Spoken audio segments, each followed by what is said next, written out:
میں آپ سے کویسچن کرتا ہوں، اگر کوئی کہے میں اللہ کو واحد مانتا ہوں لیکن نبی کی نبوت کو نہیں مانتا ہوں، صاحب ایمان ہوگا؟ کوئی کہے میں اللہ کو مانتا ہوں، رسول و نبیوں کو مانتا ہوں، قرآن کو نہیں مانتا ہوں، صاحب ایمان ہوگا؟ کوئی کہے میں ان سب کو مانتا ہوں لیکن تقدیر کو نہیں مانتا ہوں، صاحب ایمان رہے گا؟ کوئی کہے سب کو مانتا ہوں لیکن جنات کا انکار کرتا ہوں، صاحب ایمان رہے گا؟ وہ کہے میں فرشتوں کو نہیں مانتا، سب کو مانتا ہوں، رہے گا؟ وہ کہے میں آخرت کو نہیں مانتا ہوں، سب کو مانتا ہوں، صاحب ایمان رہے گا؟ بس اللہ نے یہی اشارہ فرمایا کہ خسارے سے باہر وہ لوگ ہیں جنہوں نے اپنے عقائد کو درست کر لیا، عقائد حقہ اختیار کیے، جنہوں نے عقائد کو وضاحت کے ساتھ اختیار کر لیا، صاحب ایمان ہوئے، جنہوں نے ضروریات دین کا علم حاصل کیا، وہ اس خسارے سے باہر ہیں۔ یہ جتنے ٹن سنی ہیں نا، ان سے جا کے پوچھے ضروریات دین کہتے کس کو ہیں، یہ آپ کو بتائیں گے۔ ذرا بیج لگا کے اسٹیجز پہ چڑھنا، تیسرے اترنا، یہ سنی ہونے کی علامت نہیں ہے، یاد رکھے۔ یہ تو ہندو بھی لا کے کھڑا کرتے نا، ڈیوٹی لگاتے، وہ بھی کر سکتا ہے۔ سالانہ ایک نعت خوانی کرنے سے سنی نہیں بن جاتا انسان، عقیدے سے سنی بنے گا۔ بتائیے دیوبندی کون ہوتا ہے؟ جس کے دیوبند کے عقائد ہوں۔ شیعہ کون ہے؟ جس کے شیعہ کے عقائد ہوں۔ قادیانی کون ہے؟ جس کے قادیانی کے عقائد ہوں۔ وہابی کون ہے؟ جس کے وہابی عقائد ہوں۔ تو سنی کون ہے؟ بولیے، جس کے سنی عقائد ہوں۔ اور عقیدے کا تعلق یہاں سے ہوتا ہے، عمل سے نہیں ہوتا۔ نعت خوانیاں 11ویں 12ویں تیجا 40واں 10واں 20واں یہ معمولات ہیں بھائی، عقائد نہیں ہیں۔ عقیدہ یہاں ہوتا ہے۔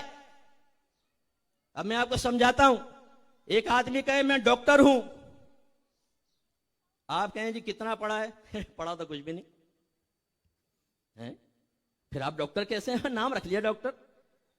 یا ایک آدمی کے پاس ڈگریاں ہیں، وہ باہر سے پڑھ کر آیا ہے، آپ اپنے ابا کو آپریشن کے لیے لے گئے، بھائی آپریشن کر دیں، کہنے لگا صحیح بتاؤں پڑھا سب ہے، بھول گیا ہوں، لیکن لٹاؤ اپنے ابا کو، شاید میں کامیاب ہو جاؤں۔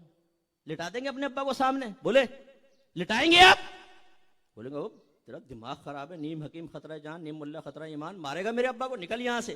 اس کا مطلب یہ ہوا اگر یہاں کچھ موجود نہ ہو وہ صحیح ڈاکٹر نہیں ہوتا۔ اگر ایک وکیل کہے کیس میرے پاس لاؤ لیکن یہاں سے سب خالی ہے، آپ اسے کیس نہیں دیں گے۔ اپنے بچے کو ٹیوشن پڑھانی ہو، ٹیچر یہ کہے پڑھا سب ہے لیکن یہ خالی ہے، آپ کہیں گے ٹیوشن نہیں پڑھانی۔ لیکن قربان جائیں، سنی کا ذہن خالی ہے لیکن ٹن سنی ہے، مان لو کہ جنت میں سب سے پہلے یہی جائے گا۔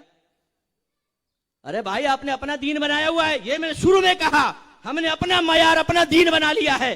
شریعت کی روشنی میں دین کو پرکھیں، اپنا امتحان لیں، اور پھر آپ یہ دیکھیں کہ آپ کامل مومن اور مسلمان ہیں کہ نہیں ہیں۔ میں یو کے میں تھا، ایک جگہ محفل سے باہر نکلا، ایک لڑکا مجھے میری رہائش گاہ پہ چھوڑنے کے لیے ساتھ چلا، تو بتانے لگا کہ مفتی صاحب ایک محفل میں میں نے نیاز لی، اپنے ایک دوست کے پاس گیا اور اس کو میں نے کہا لو کھاؤ،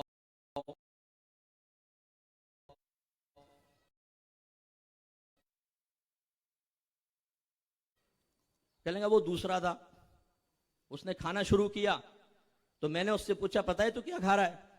کہنے لگا کیا ہے؟ میں نے کہا نیاز۔ تو اس نے تھوک دیا اس کو اور باقی کو زمین پہ پھینک دیا اور کہا لا حول ولا قوت، تو حرام ہے۔ تو میں نے اس نوجوان سے پوچھا، میں نے آپ نے کیا جواب دیا؟ صاحب مجھے تو کچھ پتہ نہیں تھا۔ یہ حال ہے آپ لوگوں کا۔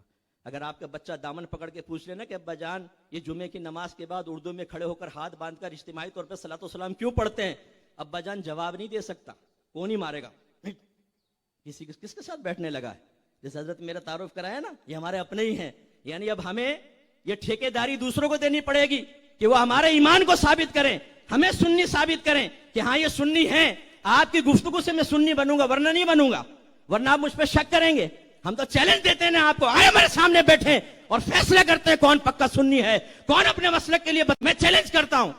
موجودہ جو علماء کام کر رہے ہیں میں چیلنج کرتا ہوں، میرے ساتھ آ کر بیٹھے، انشاءاللہ میں سب سے فوق نہیں تو بہت پیچھے بھی نہیں ہوں گا۔